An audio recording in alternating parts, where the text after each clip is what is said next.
all for joining, and we hope that this session is going to be quite an interactive one for you to learn not just about Passport Beyond Borders, but also about our mission, about some of the professionals we are trying to bring to our friends, our colleagues, and our families to show them that everything is possible. We need to get ourselves on board. We need to work as hard as we can. And so that's one of the objectives of this session today. It's going to be a 1-hour session.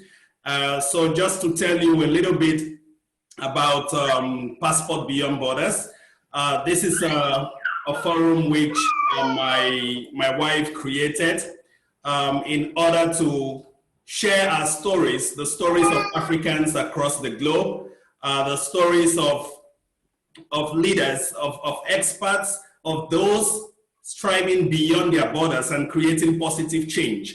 We were in the city of Kuala Lumpur, Malaysia, and there wasn't any positive news we could get about how Africans in the diaspora, and especially in Malaysia, were succeeding and excelling. And so this vision about inspiring Africans came up, and that's, I would say, the major foundation about Passport Beyond Borders. So for this particular event, the Leadership Engagement Series, this came to mind as a form of support to what my wife is doing.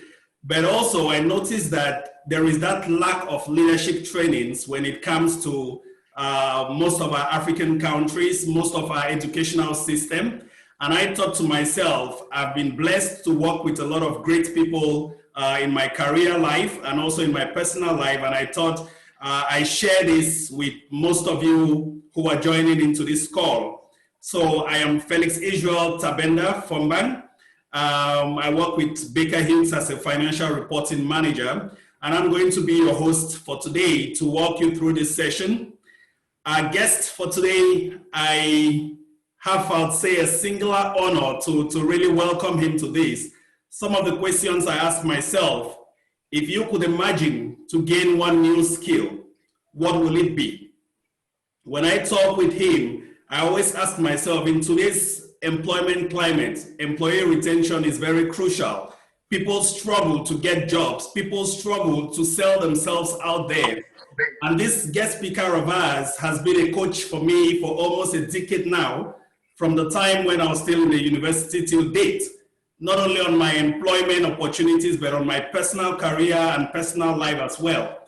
And I look at it, when we look at, there is a Hayes survey which says more than 81% of employees are passive job seekers.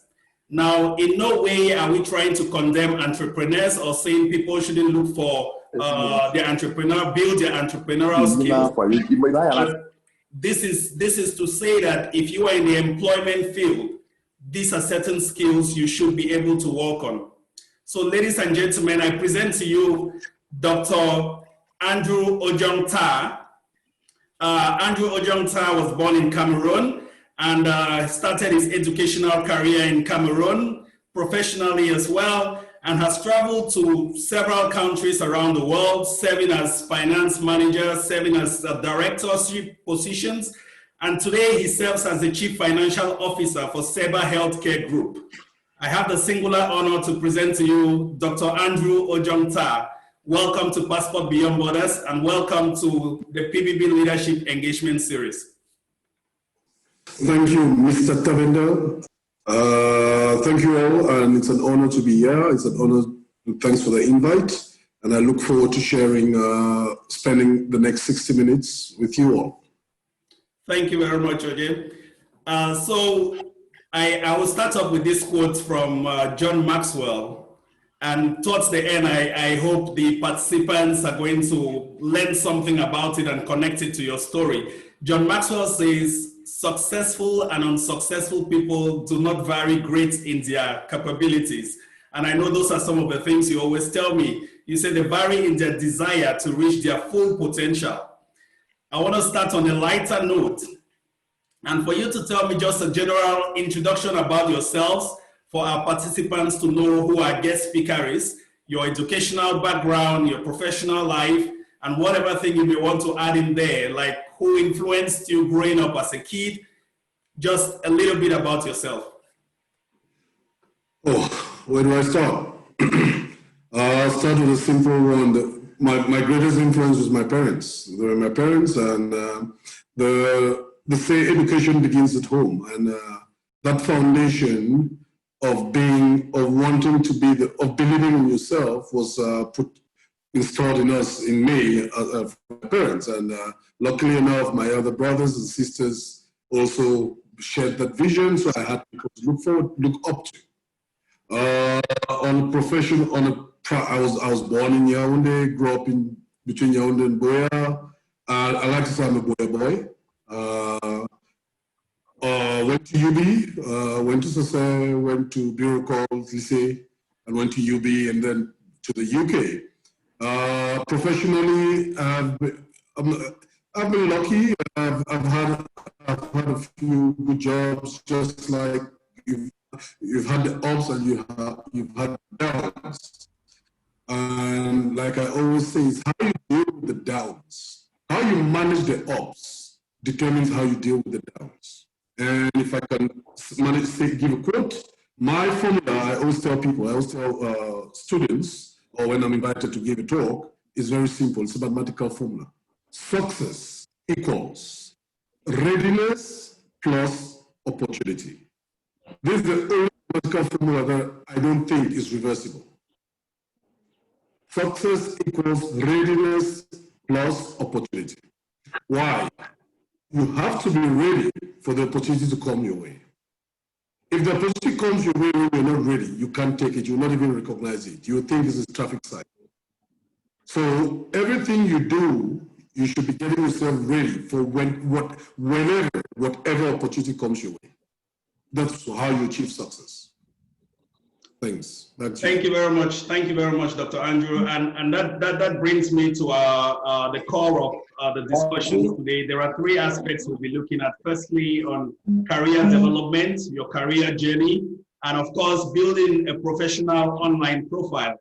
And taking from the statement you made about building a successful career, about opportunity and readiness, can you highlight to us like your positive experiences in the area of learning, development, and growth, and what are the practical ways through which young people could increase their employment and growth potential in the current environment we find ourselves? We know the pandemic has not been easy on Africa as a whole, or Africa and the world as a whole. Many people losing their jobs. What are those practical skills and those experiences? What did you learn? How did you position yourself to be where you are today? Firstly, there's an element of luck, okay? But you contribute to your luck. That's one thing. You also have to, from a personal perspective, I was lucky. Like I said, I had people who were willing to share the experiences with me and guide me. The first, I'll start by saying we have to think medium term, not short term. For example, when we were going to university, back end of the 90s, so went into university in 1999, it was just at the cusp of when the economy in Cameroon was beginning to pick up again with private sector companies coming in. So there was this demand. Oh, we need business leaders, we need accountants, we need engineers, we need all of these aspects. And a lot of people were like, oh, you should study this, you should study that, you should study that. Part of it was we're thinking, okay, I was going into first year, I was going to do maybe 3, maybe 4, maybe 5, you never know. And you have to start thinking, okay, in 3 years' time, what will be the demand? Yeah. In the market? Not today. Today is good, but today doesn't help you because you are not marketable. So you have to think 3 to 5 years. What will be the demand? The time you're investing in developing yourself today, how long is it going to take me to get to the point I want to be marketable? And what would that demand still be there at that time? So we did 3 years, left UB, and it was things were on, and I said I was going to do chartered accountancy. And In 2.5 years, I was done, and the market was there. And I was marketable. I was in the UK, I was marketable. And with the studies that I've done before, that was easier. But one thing we always have to ask ourselves eventually is, how do I stand out from the competition? Because there was a time, he who had O-levels was a king. Then he went to A-levels. Then he went to first degree. Then he went to masters. How many universities are in Cameroon? How many universities are in the world? How many master's degree people do they churn out each day or each year? Now, put on hold that the education or the formal education. When you're at university, one of the things at doing our undergraduates, a lot of us, I'll tell you now, a lot of us never had laptops. Yeah. I used a laptop because my brother had a laptop. So we learn accounting in the basic form of it. But ask yourself, how does that help you in a job environment? So that second year, I was doing my internships, and somebody told one mentor, one elder person said, you know what, how's your Excel skills? I was like, I know how to add left and right. He says, well, how is your Excel skill? Because that's what is going to separate you from your fellow graduate tomorrow. So whatever we're doing, whatever we're studying, we have to ask ourselves, how do we complement ourselves? How do we make ourselves much more competitive? Give ourselves that competitive advantage over the next person, over the next candidate. So luckily, I have that. I went and learned Excel, learned Microsoft Office, and at the time, I didn't think it was going to help me. I was just learning for the learning's sake. But back when I went to the UK, that was the advantage I had. It was an advantage I had over a lot of friends because I knew it.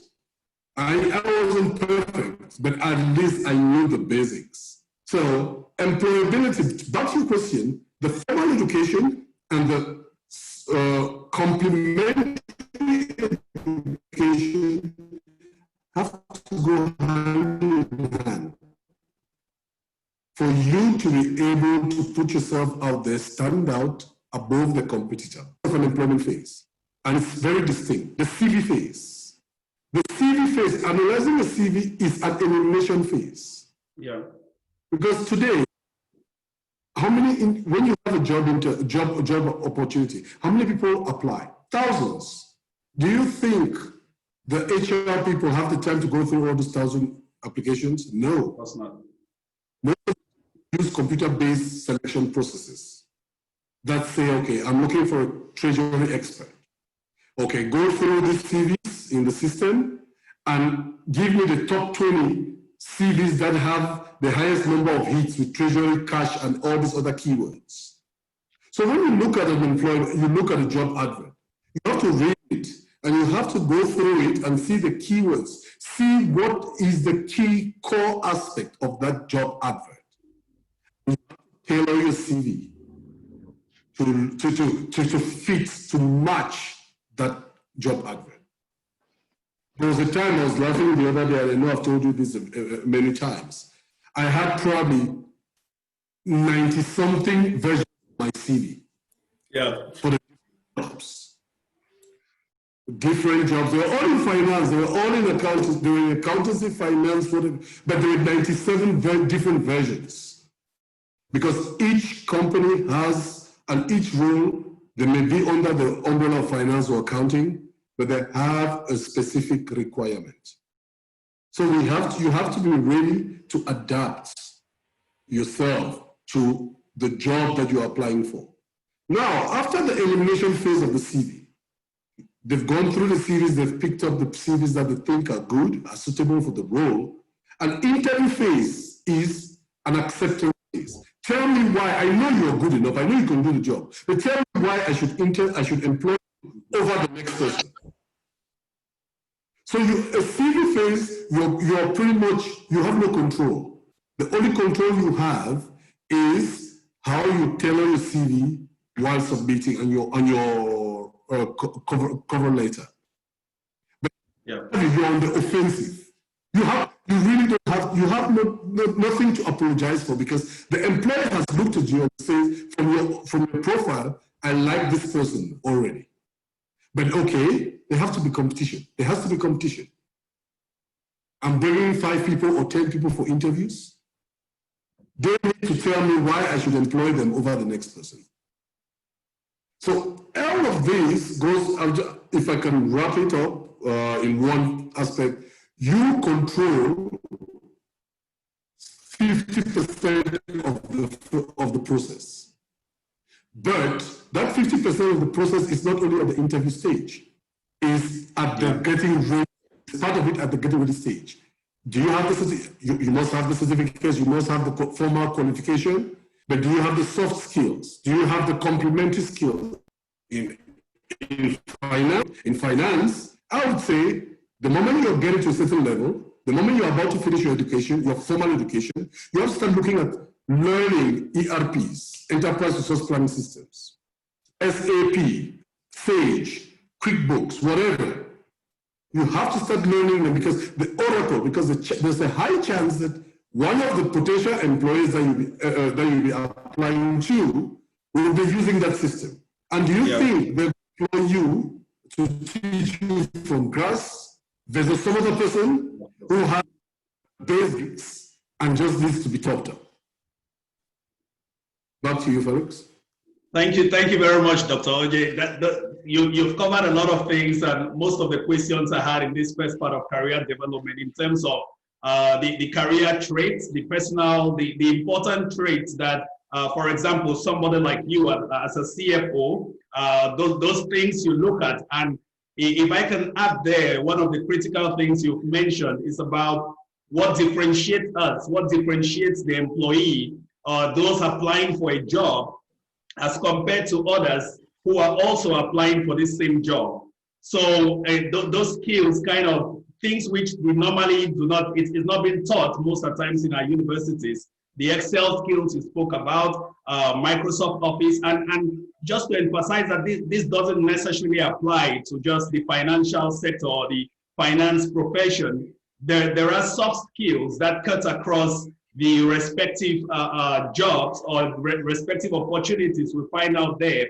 And as he mentioned, one of them is your Microsoft Office skills, which I think cuts across all jobs. One way or the other, you may have to use it. So thank you very much for that detailed response. Now, the second question I have for you in that bucket is, can you help us understand how you plan your career progression? And in addition, where you are today, because as you said, you spoke about a 5-year plan. Once you graduate, where do you want to see yourself? Today, you are the CFO of Seba Health Group, Seba Lancet Africa. How did you plan that? And yeah, I know you've mentioned to me several times, luck comes of opportunity, readiness, but then I'm very certain that you had a career progression plan, knowing who you are. So can you talk to us about that on a more personal level? On a personal level, the first thing after university was to get a job.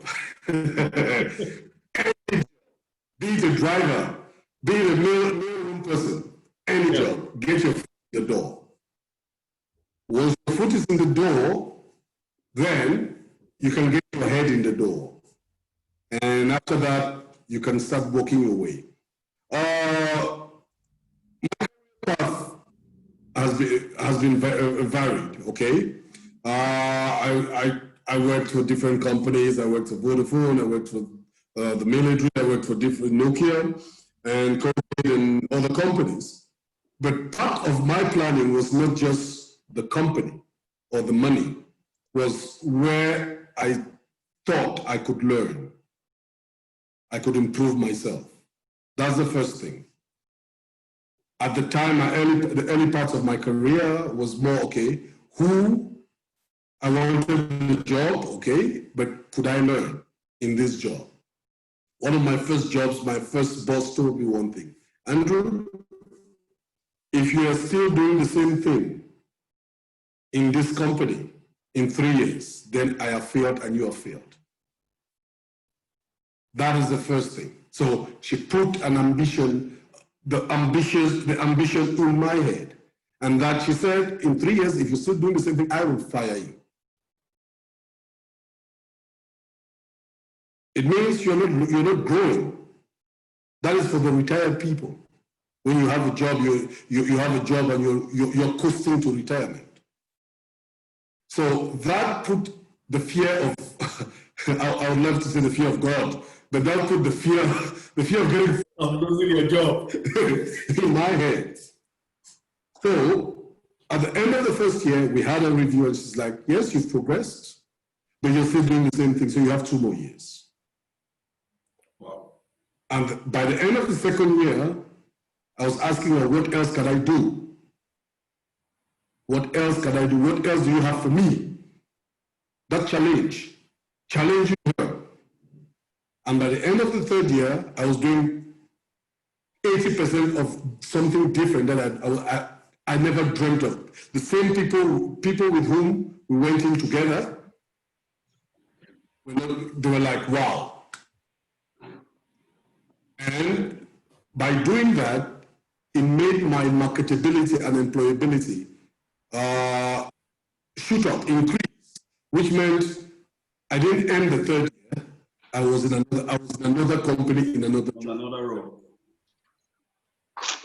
First year of a job is learn.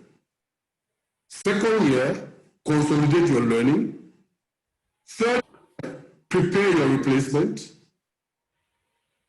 And fourth year, walk away to something better. Or fifth year, if the replacement is not ready. So Dr. Andrew, not to cut you, but when I look at the context, especially back in Cameroon and most African countries, and I think even today, you made mention of something, prepare your replacement. And most of my friends on this call, they would have heard me several times say that even on my current job, I always say 3 years. Within that 3 years, you should have somebody who is ready to replace you. And if possible, do that job better than you. Then you are ready for the next position. So I just want to thank you for talking again about that, because in Cameroon today, for example, the jobs are very scarce. So how do you encourage somebody to tell the person, okay, prepare your replacement or you leave the job in the next 3 to 5 years? Preparing the replacement makes your life easier. Okay? You shouldn't be scared of teaching people.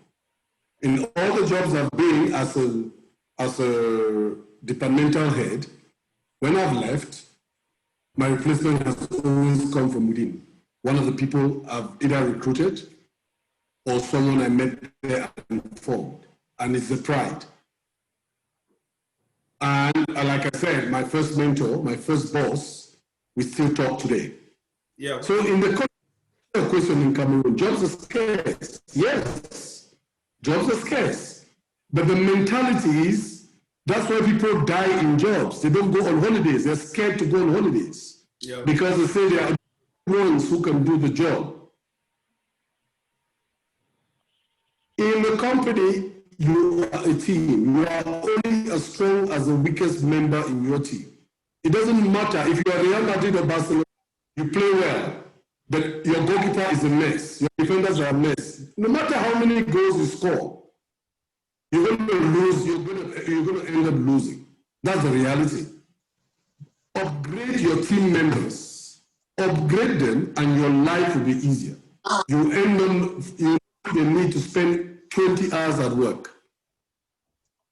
You will not feel the need to spend 16 hours at work because you trust your people. And when you go on holidays, you actually go on holidays. Yeah. So, I guess it's a tricky one. You move on. Moving on does not mean leaving the company all the time. Moving on might mean moving to a better role in the company. There are people, I know people who have missed out on opportunities in the same company because they've been told, we don't have anybody to replace you. Yeah. What would you say to that? You have failed. You didn't prepare people. Yes, true. If we move you on, this department is going to fall. Like I was saying, I've got to the point. The other aspect of career planning is location. In the UK, I was at the time when I was working for Nokia. I still have that personal affiliation to Nokia, #1 mobile company in the world, and I was a manager, and the sky was the limit. Okay. Yeah. I reported to the top executive, and life was good. Then to resign from there and take a job in Cameroon, a lot of people told me I was mad. But I asked myself, 8-9 years earlier, when I moved to the UK, that is this where I want to be? And I told myself, no, this is a process, it's a path to where I want to be. I'll get the good things. Not that the UK is a bad place. I love the UK. I'll get the good things, take the learnings, but eventually I know where I want to be. Yeah. I want to be in Africa. So when the opportunity came up and I had a few different opportunities, and that one was one I thought was better, I took it. Moving to Cameroon. Oh yes, that was tough. A learning curve, going to your home country and being below 30, being a director, you walk into meetings and people are saying, we're waiting for your boss. When is your boss coming? And you're like, I'm the boss. You are the boss. Exactly. Or you're talking to him. Yes. So the learning in that was earning your seat at the table. Making them respect you for who you are, not because you are the boss, but because of what the ideas you bring to the table. You walk into a tax meeting and you say, on attend le chef, on attend le directeur. Monsieur, je suis le directeur. Or you say, monsieur, il m'a envoyé. I think I've told you this story a few times. We had an auditor, the auditor, KPMG, was the auditor of Colgate at the time.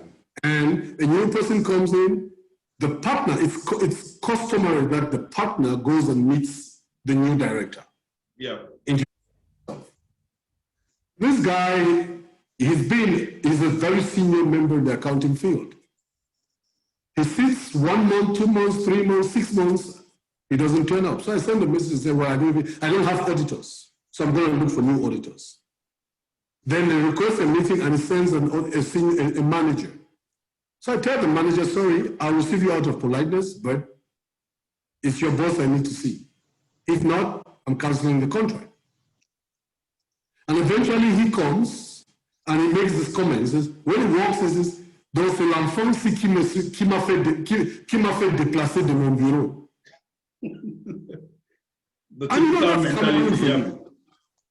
And I told him, oui, c'est cet enfant qui paye tes factures. Exactly. Et monsieur, je ne suis pas ton enfant, je suis votre client. Exactly. So, today, what I've learned over the last 10 years, today would I react in that same way? I don't think so. But youthful exuberance is a good thing. You ruffle feathers, some feathers the wrong way, and it comes back to bite you, maybe, maybe not. Yeah. But you learn. So back to the career, I had made my decision. I knew I wanted to, because I knew the next big frontier was Africa.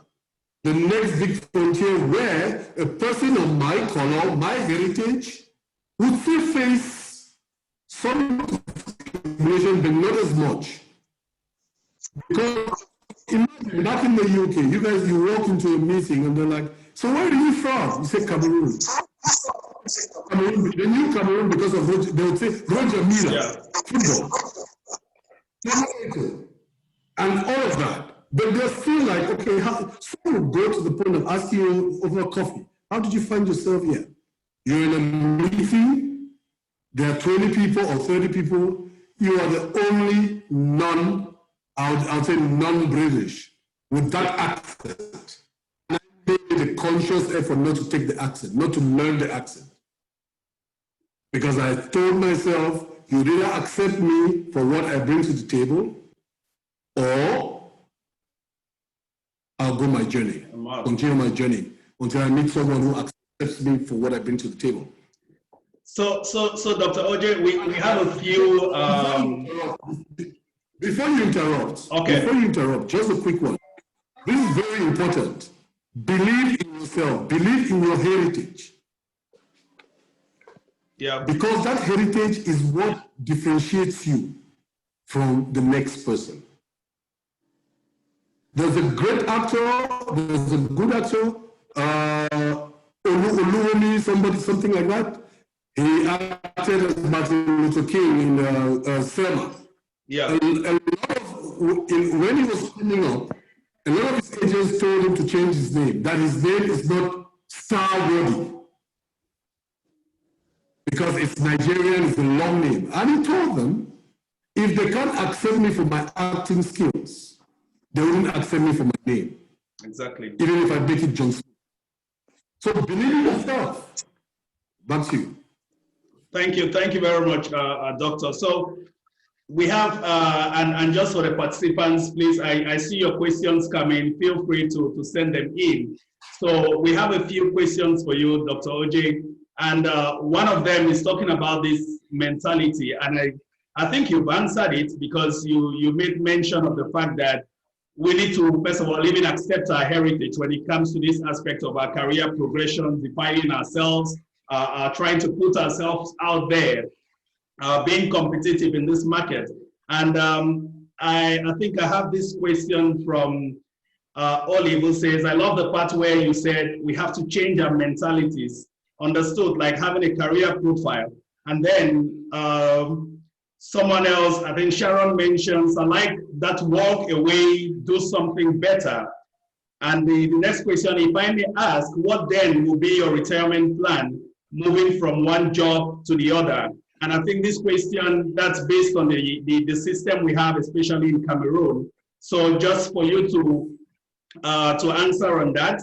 And there is a question that relates to it as well from Nathaniel Oromilade, who says, what job will you finally settle in? Or maybe he means, where are you starting out from when you have to move from job to job? So just to link that with the first point on what is your retirement plan and all that. Felix, I'll start with the one about moving from jobs to jobs. It's very important not to be misunderstood on this point. I've also, I think I've told you this many times. You can either movement can be one job to the other, that's from one company to the other, or within the same company. But you have to make yourself ready for that opportunity to come through. So when the opportunity comes, so it can be disadvantageous if you're jumping from job to job after 1 year, 2 years. But as an employer myself, I look for consistency, 3 to 5 years. Because I know you've learned, in 1 year you haven't learned anything in that company. You're not adding value. That is the reality. Yeah. You're not adding company. You start adding value somewhere in your second year. That's when you start adding value to the company. In your first year, you may think you're adding value, but the company knows they are preparing you. So if I see a CV 1 year, 2 years, this X, Y, Z.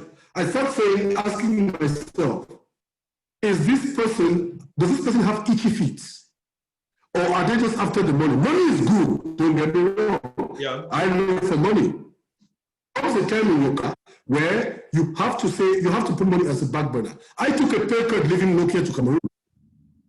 Yeah. But I knew it was an investment, which is paying today, because I knew the next frontier was Africa. And for me to be in there, for me to be able to be competitive there, I need to know it. I need to have been in it. To the point where, when I'm talking with an employer or potential employer who says, oh, we need someone who knows Africa, I take that bill. We need someone who knows our customs, the employer's customs. A multinational is, we have African multinationals, not many. The multinationals are European-based, American-based. So do we have someone who understands our culture, Western trade, and understands the ethics that we want to bring? That they can take those ethics and adapt them to the African culture. Yeah. So that was very, very important to me. So it was a learning curve, a steep one, which I don't regret. If I have to do it again, I'll do it again in a heartbeat. So there was a question about, someone mentioned something about a 3-year, 4-year plan.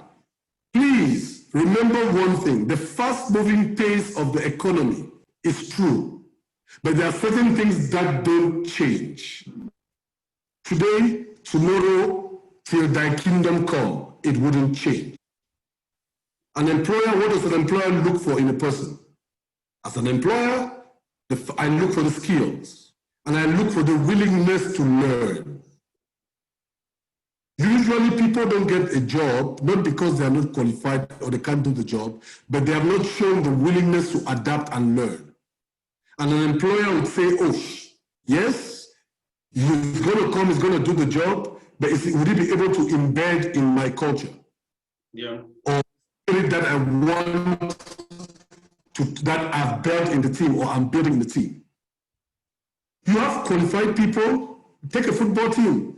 You have good people who know how to play football, but they are disruptive characters in the team. They destroy the esprit d'équipe. Yep. So your 2, 3-year, 4-year plan, whatever works for you, you do it. But you have to have the core aspects, your end goal. Where do I want to get to? Where is my end goal? That is my end goal. Okay, yes, this is the path I set out 5 years ago or 10 years ago. But that path is not static. It's not drawn in pen, it's drawn in pencil because it can be flexible. It has to be flexible. You have life throw curveballs at you. Then you have to adapt, but don't lose sight of the end goal. Thank you, Doctor. And there was another question, Felix, on retirement plan. Yes. Oh, I'm still young, I'm just 40, yeah? So I'm not planning to retire yet. But I'm thinking of to be when by the time I'm 55, thinking of going on retirement. I hope, touch wood, to retire at 50. My retirement plan is very simple. People have trained, people have influence in their career who give me consultancy jobs. That's my retirement plan. Leave a positive footprint wherever you go, because that is the goodwill. That is the only thing you take away. When your name is mentioned, somebody says, oh, that person had a positive influence on me, and the person needs advice, they will come to you. That is what you take away from this journey we call life. Positive goodwill. And you'll never suffer, hopefully. Thank you very much, Dr. OJ. So just as we move on to the next phase of it about career journey, I know we've spoken about a lot on the career development, some of the key things we need to watch out for.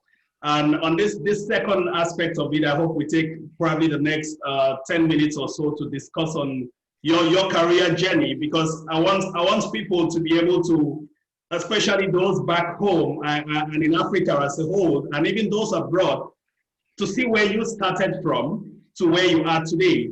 Because we always fail to recognize those heroes amongst ourselves. I know it's something you wouldn't want to agree on, that I always refer to you as my hero on this aspect, but what has been your motivational factor, right? Being on this career journey. People look to money, people look to travel opportunities, people look to career growth, career progression. For you personally, what has been that motivation? Is it all of it or specific things that I've mentioned? All of it. All of it, but most importantly, the fear of failure. Not wanting to sit back when I'm 60 and look back and tell people, you know, when I was. You have my inspiration was my parents. Yeah. I achieved my full potential. That is my main motivation. Every other thing comes secondary. My main aim is to say I can self-actualization. I can look back when I put my head on my pillow. I say I did my best. Not that I could have done better. I did my best. Acknowledgement from society is one thing. Acknowledgement from society is another thing. People would hail you. There are people who are hailed outside, but when they go home, they're sad.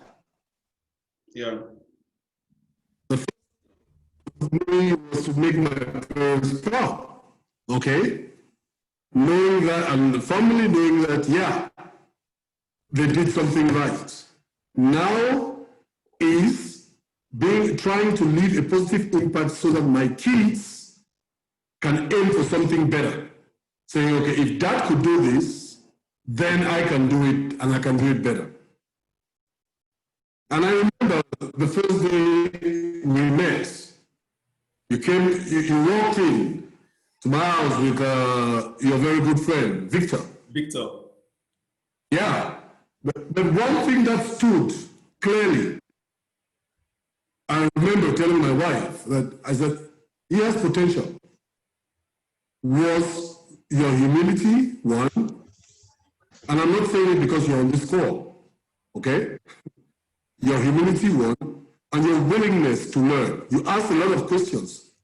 To some point, I even got irritated. At some point, I said, I just want to drink my drink. I just want to drink a quiet drink. It's disturbing. But that is the reality. There's no silly question.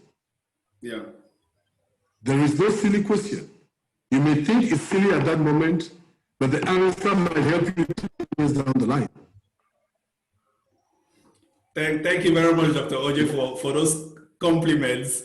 So still looking at your career journey, I think one of the things I look at, my wife always says, why are you always on Ojong's profile?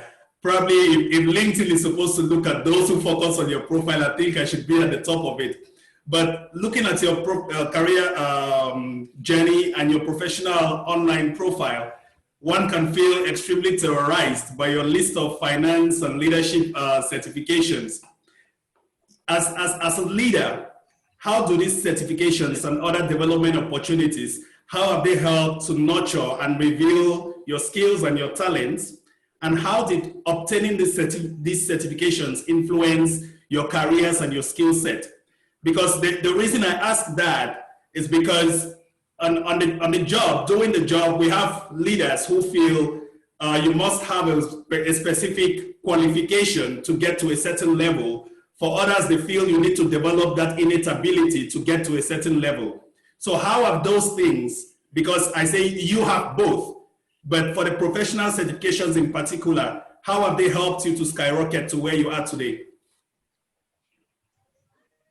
A certificate is a certificate, it's just a piece of paper until you can apply the knowledge learned. So the certificates, yeah, it's lovely to have them. They can fill your wall and the rats will eat them after you're dead. But it's the learnings you take from them and apply them. I chose some of those because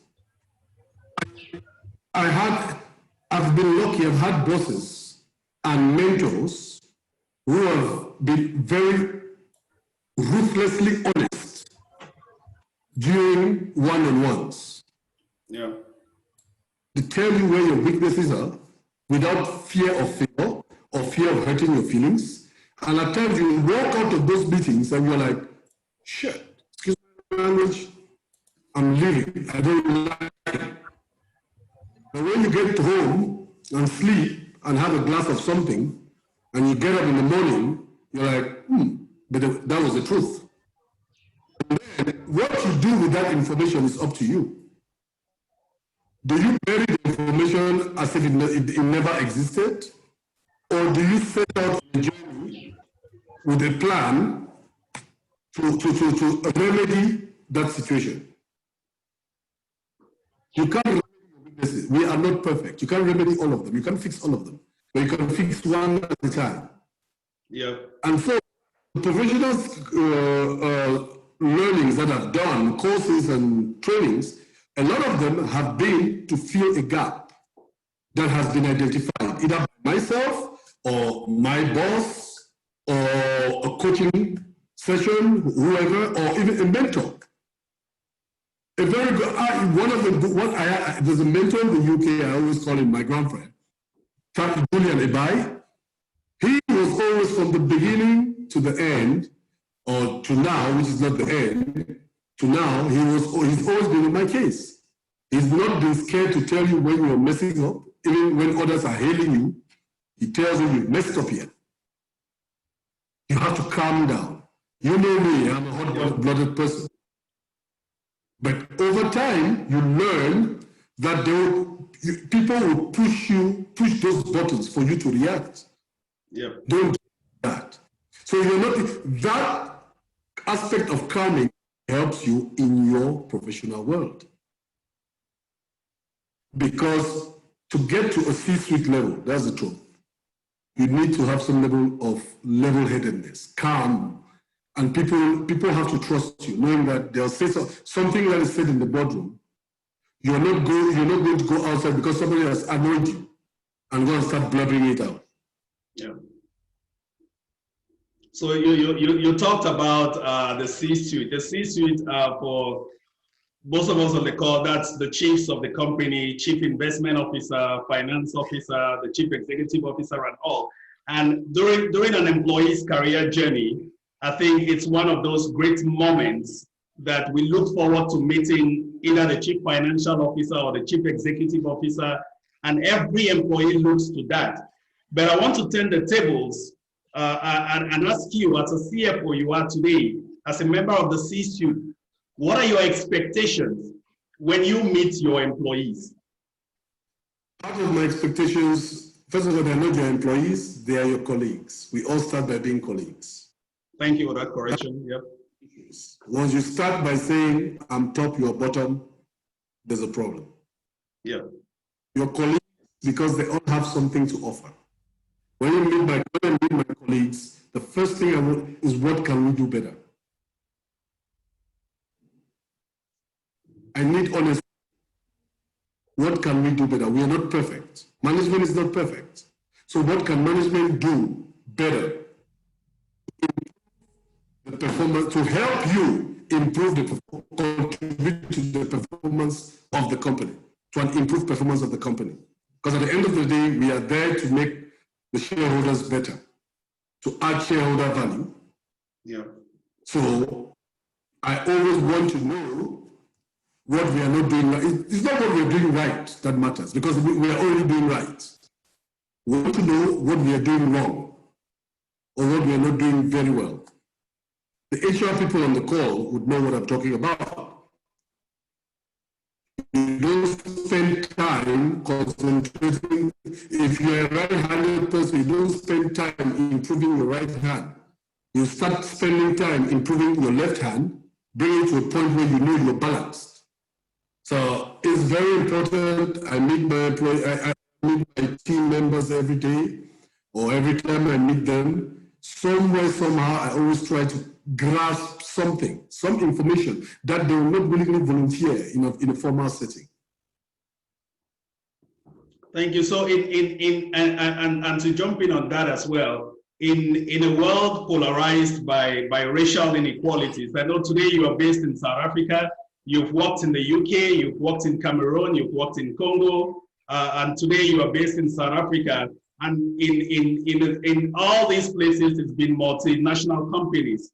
So in a world polarized by racial injustice, inequalities, and profiling, how did ongoing learnings, your current position, right, from Boya, where you started, to all these international institutions you've been working with, how did this aid in your rise to the C-suite? I think just to mention to the audience, you just celebrated your 40th birthday last August, but these things are real. I know we have HR professionals here on the call as well, but how has this structured your journey so far?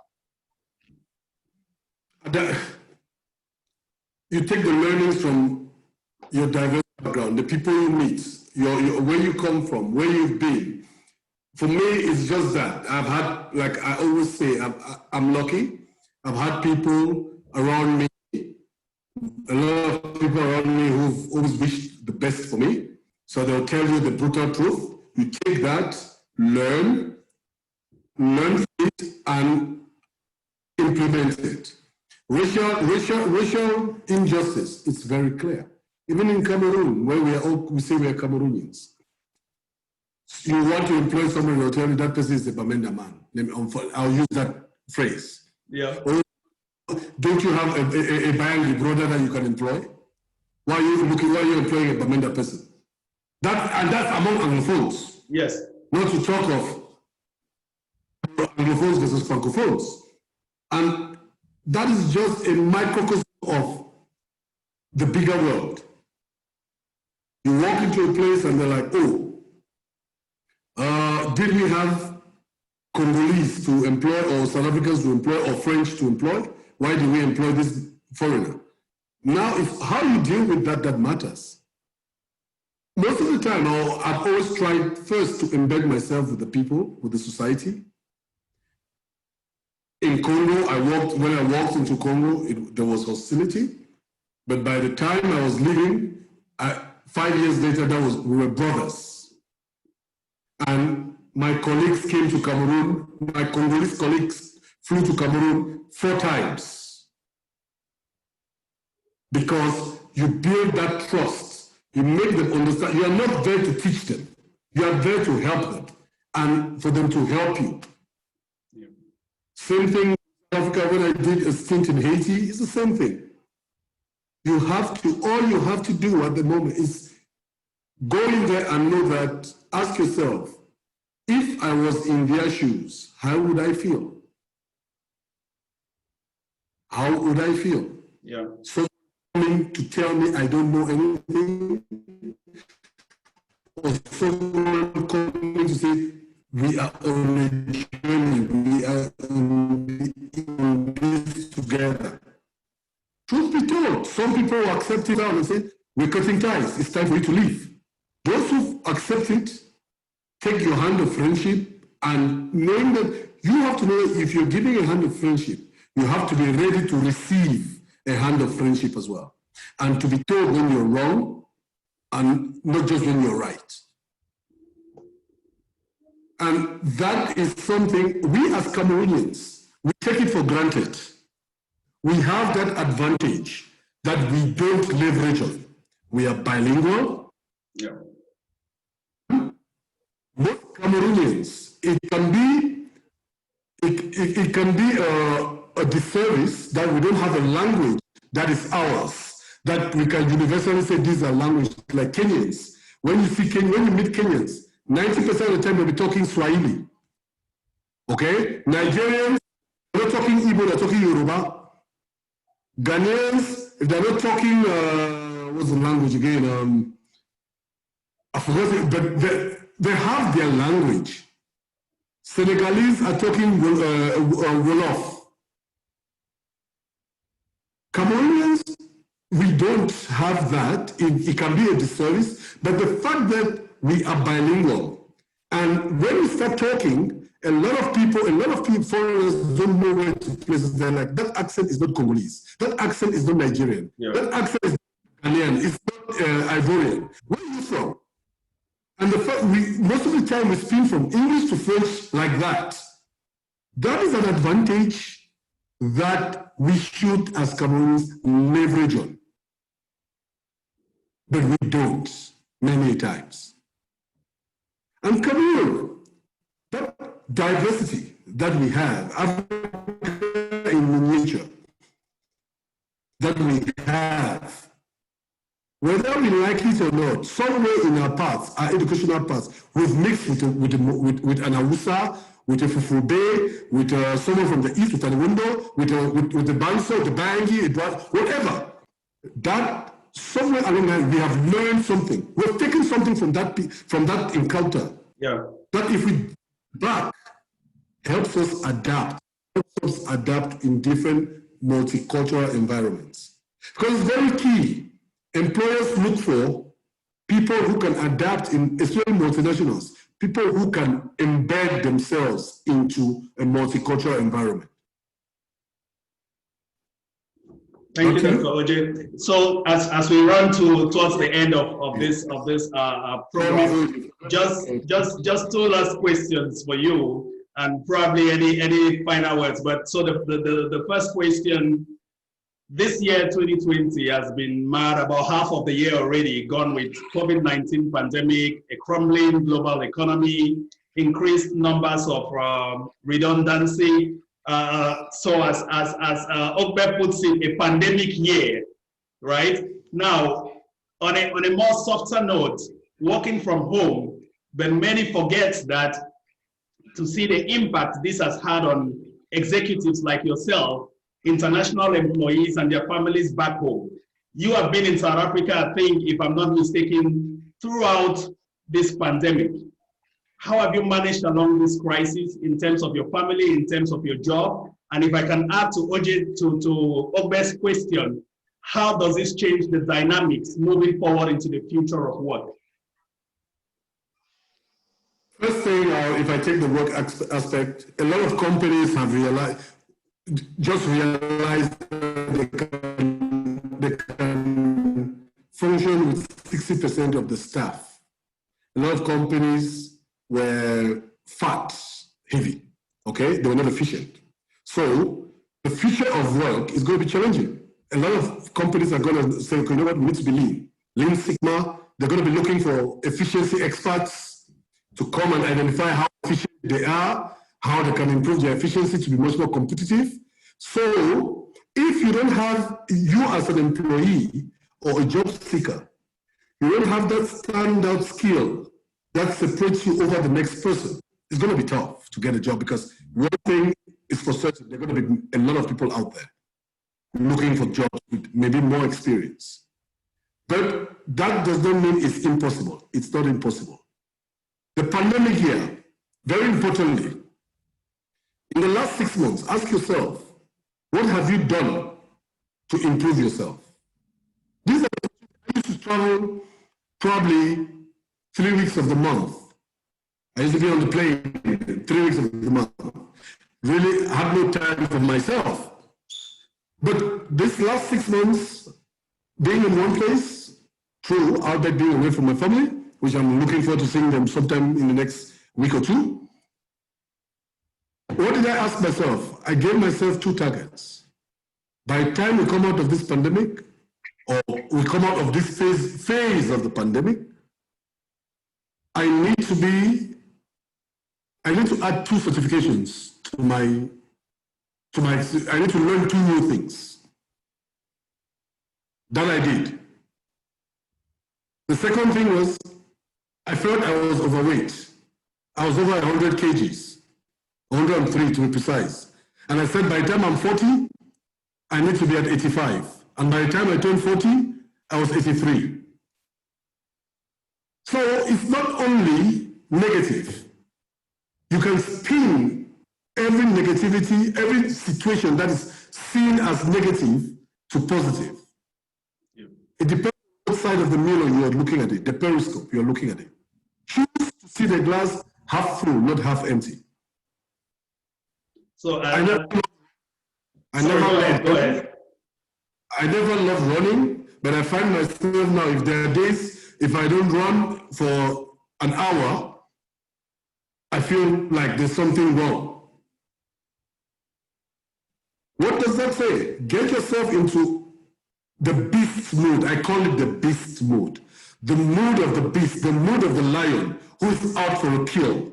No compromise. Set your target, set yourself a target, focus on it like a laser, adapt along the way, but don't lose sight of the target.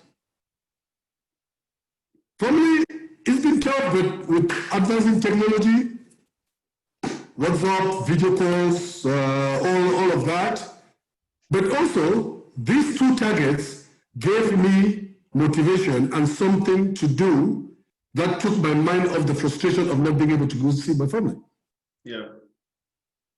Over to you. Does that answer your question? Thank you. Yes, Dr. Ojong. Of course, it did. And I think I can testify to that because you always posted it on your status from 103 to 83, if I'm not mistaken. And that's a lot of motivation because, as you said, it's not only about the work where we may need to find a motivation, but it's also on ourselves, our families, our lives, what we do, that winning mentality which you want to have.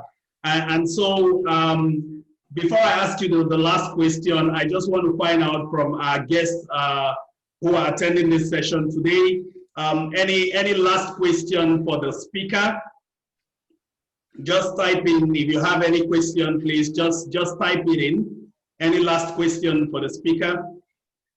And while you do that, I also want to say these sessions, we are always going to have them because we want to use this platform, as I said, to inspire not only young Cameroonians, but also to inspire Africans to think beyond their boundaries, to think beyond their imagination, to push themselves out there because, as you mentioned, as a Cameroonian, one, we are bilingual, we have more than 200 ethnic groups, so that prepares us in a lot of things when it comes to the job market.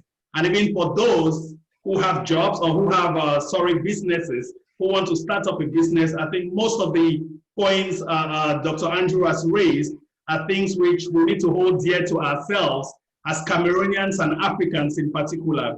So just to wrap up, I think we have so good comments there from Ogbe.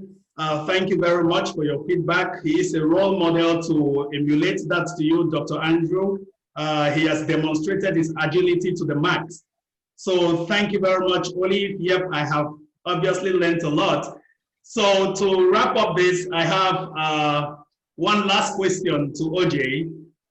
Sorry, I call him OJ because he has also been a big brother to me. So I have this last thing. So OJ, this is you 2002 or 2003, if I'm not mistaken. You just graduated from the University of Boya. We have a lot of people on this call who are already working in the job market. We also have a lot of people, young graduates. What do you think about publishing a memoir about your career journey from Boya, from the hills of the Boya Mountain to the boardroom? This picture, March 2003, barely 2.5 months after I landed in the UK, fresh from an undergraduate degree in Cameroon, and looking at the world and like, okay, wow, okay, yeah, I'm here. Where do I go from here? I always keep that as a reminder to say, it's not where you have been that matters. It's where you're going. Stop if you may. Rest if you may. If you have. But don't stop. Never give up. because the journey will throw curveballs at you. For me, as a person, I've been thinking about it, writing a book, not about me per se, but a book that can help others believe that you can do it. Because let me give another, if I may digress a little bit.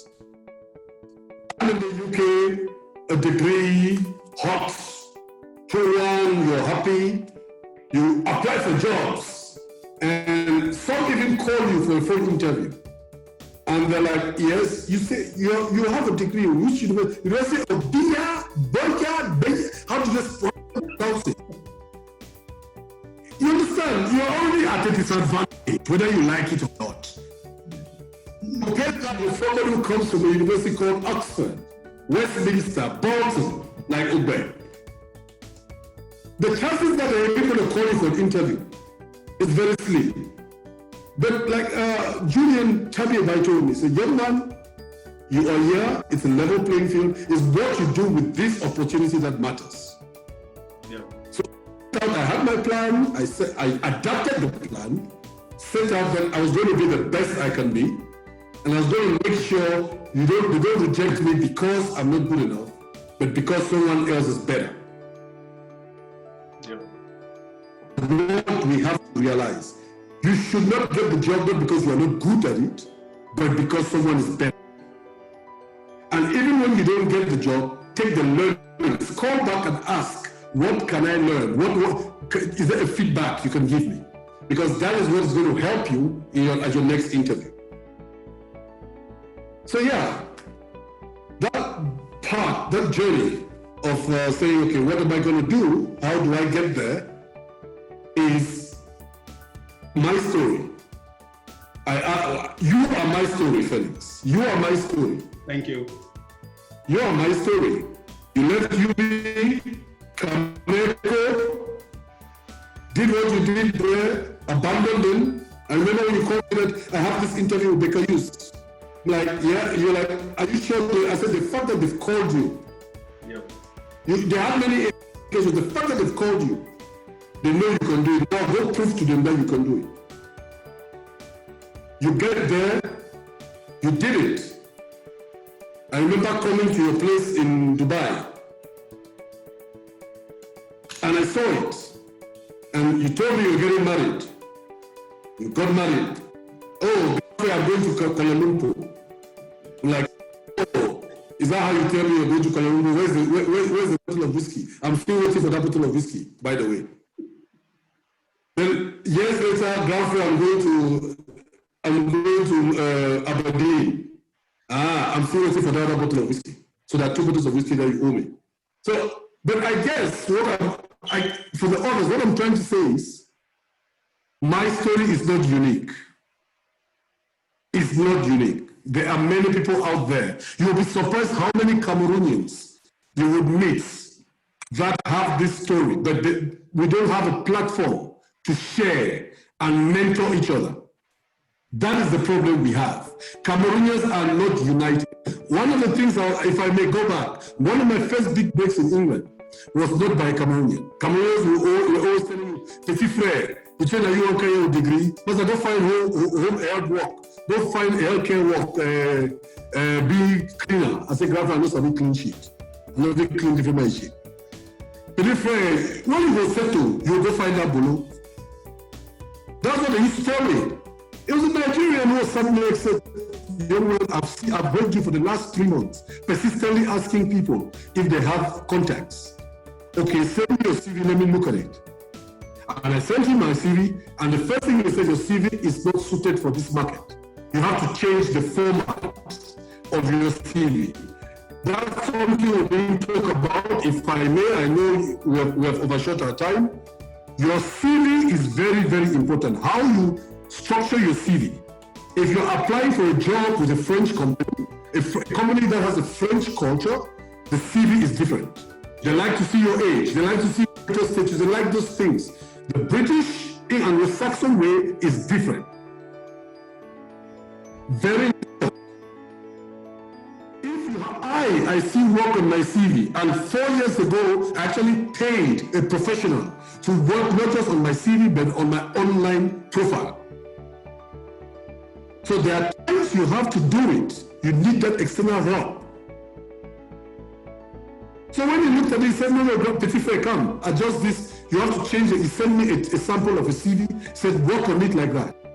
And all of a sudden, I started getting calls. Calls were coming. They were not, I wasn't successful, but at least calls were coming. That was motivation enough. So Cameroonians, we have to support each other.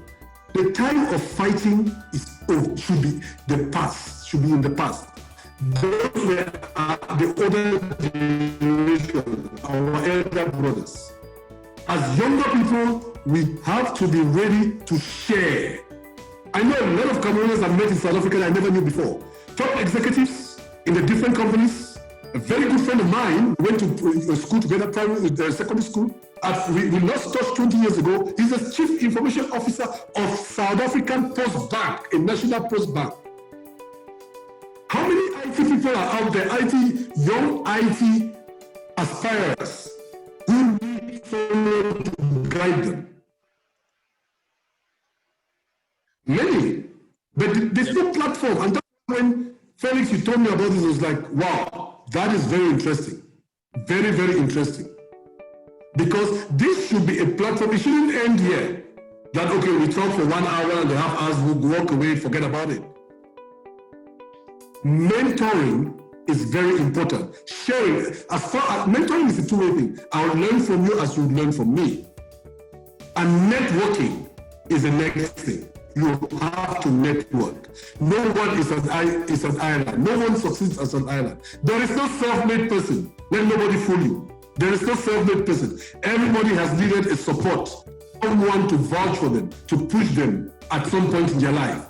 And it is our duty to transfer, to give that helping hand. You don't climb the rope and cut it behind you.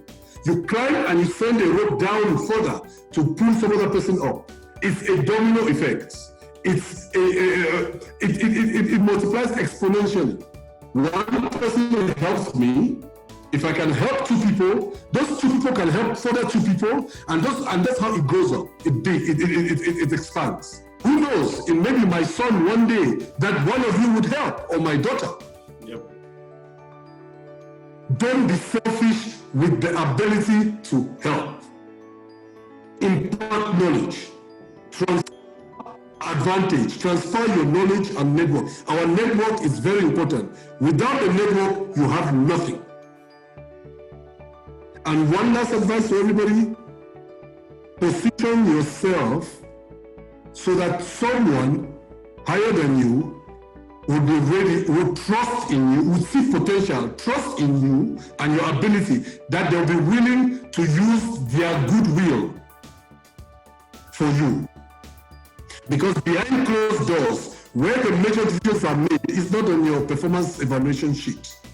It's behind closed doors. When they say we have two positions, there are 5 people to promote, who can be promoted, but there are just 2 people. You need someone in that room that is willing to throw his hat in the ring and say, you guys owe me a favor, and I'm calling on that favor for this person. The 2 positions, one is mine, and this is the person I want to give it to.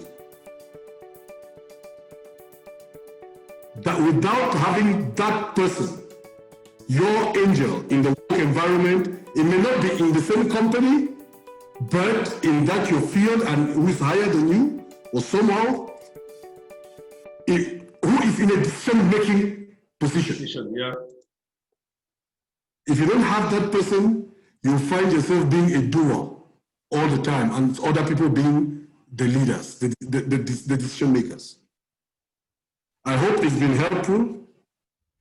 So that's all I can say for now. There's a question from Marion about values, how your values have shaped your decision. Values are very important. At times, I've been in positions where I've been tempted to compromise my values for the sake of money or career advancement. And I ask myself, if I lose that, That's one thing nobody can take from you. You can give it, but nobody can take it. You lose that, then what do you have? It has impacted me negatively at times. Don't get me wrong. It has been seen, and friends, so people say, you could have just compromised there, and you will not have these issues. But don't lose sight. I said it at the beginning. Don't lose sight of your heritage, where you come from, what you expect. One of the things I used to say to friends, as a student, we had a lot of friends in the UK who were making fast money, and I could have made fast money, but I used to ask myself, yes, I'll make fast money, I'll buy cars, I'll send them to Cameroon. When I get to Cameroon, yes, my dad and parents will say, yeah, nice car, whatever. But the question will be, did you go to the UK to bring those cars, or did you go to the, what was your primary objective of going to the UK?